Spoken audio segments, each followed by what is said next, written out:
मेधा शुरू से ही पढ़ने में होशियार और मेधावी छात्रा थी। अच्छी पढ़ाई के बाद अच्छा कॉलेज सिलेक्शन और फिर बहुत अच्छी जॉब। तूने तो मेरा नाम रोशन कर दिया मेधा।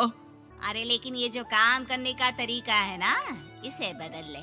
18 घंटे काम करेगी तो कल को बच्चा कैसे संभालेगी? तुम्हारी तरह पागल नहीं हूँ माँ, जो बच्चे और परिवार में फंस जाऊँ।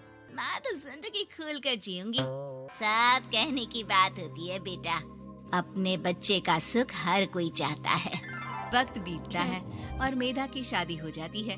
शादी के कुछ सालों में ही मेधा एक सुंदर से बेटे की माँ बन जाती है। अरे यार, मेरी मैटरनिटी लीव खत्म हो रही है, क्या करे? माँ भी नहीं आ सकती, कैसे मैनेज करूँ?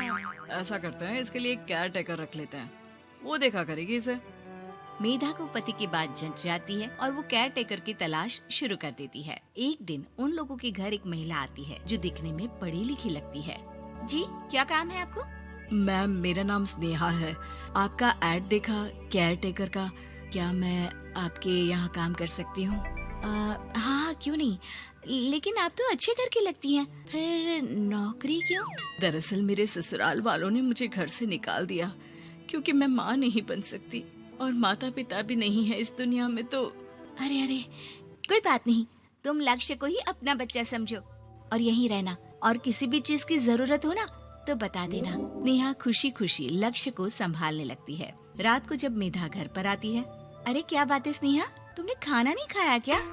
अरे दीदी, आपका बेटा टाइम दे तब ना। अरे तो जब वो सोता है तब खा लिया करो। तब तो मैं इसके पास ही बैठी रहती हूँ। कोई मच्छर या कीड़ा काट ले लक्ष्य को तो अब आप पकड़ो, मैं खाना खा लेती हूँ। स्नेहा वहाँ से चली जाती है। बहुत ही अच्छे से ख्याल रख रही है ये लक्ष्य का। मेधा, इतना तो शायद तुम भी ध्यान नहीं देती। मेधा को पति की बात बुरी तो लगती है, लेकिन कुछ नहीं कहती। धीरे धीरे स्नेहा मेधा और उसके पति के साथ बाहर भी जाने लगी। सुनो, स्नेहा को भी बाजार ले चलते हैं, वो क्या है ना, लक्ष्य को देख लेगी जब तक मैं शॉपिंग कर लूंगी। हाँ चलो, वैसे मैं चाह रहा था कि लक्ष्य को लेकर हम दोनों ही चलते। क्या यार, तुम तो फ्री में इमोशनल हो जाते हो, कितना देख लेंगे हम दोनों मिलकर, ले चलो उसे। कार से निकलकर मेधा और लक्ष्य रोड क्रॉस कर रहे थे कि सामने से कार आ जाती है। मेधा का ध्यान नहीं होता, लेकिन स्नेहा तुरंत लक्ष्य को मेधा से छीन लेती है। मेधा गिर जाती है और कार मेधा को छूकर निकलती है, जिससे मेधा को खून आ जाता है। पति मेधा को हाथ देकर उठाता है। स्नेहा लक्ष्य को लेकर गले लगाई रहती है। थैंक्स स्नेहा, मैंने तो ध्यान ही नहीं दिया था कि कार आ रही है। स्नेहा का गुस्सा मालकिन पर टूट पड़ता है। अरे कैसी माँ है आप, अगर आज कुछ लक्ष्य को हो जाता तो मैं आपको कभी माफ नहीं करती। छोटा सा बच्चा है, उसे चोट लगती है तो पता है कितनी तकलीफ होती है। पति भी स्नेहा को देखने लगता है कि उसे क्या हो गया। मेधा को स्नेहा पर काफी गुस्सा आ जाता है। घर आकर कहती है, देखो स्नेहा, माना तुम लक्ष्य को बहुत प्यार करती हो, लेकिन वो मेरा बेटा है, मैं कभी जानबूझकर उसके साथ बुरा नहीं कर सकती, समझी? मुझे माफ कर दीजिए, मैं लक्ष्य को लेकर कुछ ज्यादा ही सेंसिटिव हो चुकी हूँ। मैं ध्यान रखूंगी कि आगे से ऐसा ना हो। मेधा का मन स्नेहा से अब हटने लगा था। एक शाम मेधा ऑफिस से घर आती है कि लक्ष्य उसे दिखाई नहीं देता और ना ही स्नेहा। वो स्नेहा के कमरे में जाती है जहाँ दोनों सो रहे होते हैं। अरे स्नेहा, लक्ष्य को आज इस कमरे में क्यों सुला दिया? दीदी, मुझे नींद आ रही थी, ऐसे में उसे कमरे में अकेले लिटाना मुझे ठीक नहीं लगा। मेधा बच्चा उठाने लगती है कि स्नेहा टोक देती है। रहने दीजिए ना दीदी, सो रहा है, फालतू में नींद खराब हो जाएगी। मेधा को गुस्सा आ जाता है और वो बच्चा उठाकर वहाँ से चली जाती है। अगले दिन मेधा स्नेहा को बुलाती है, साथ में एक और लड़की खड़ी होती है। स्नेहा, अब तुम अपना कुछ और देख लो, हम लोगों को नई केयर टेकर मिल गई है, तुम इस हफ्ते घर छोड़ देना। स्नेहा का मन लक्ष्य को छोड़ने का नहीं करता, लेकिन नौकरी तो नौकरी होती है ना। स्नेहा घर से चली जाती है। धीरे धीरे महीने और साल बीतते जाते हैं और लक्ष्य एक नौजवान लड़का हो जाता है। लक्ष्य, आज मुझे मंदिर जाना है, ले चलोगे? ठीक है माँ, एक काम करके अभी वापस आता हूँ, तब तक आप और पापा दोनों तैयार हो जाइए। दोनों तैयार होकर बैठ जाते हैं, लेकिन लक्ष्य काफी देर तक नहीं आता।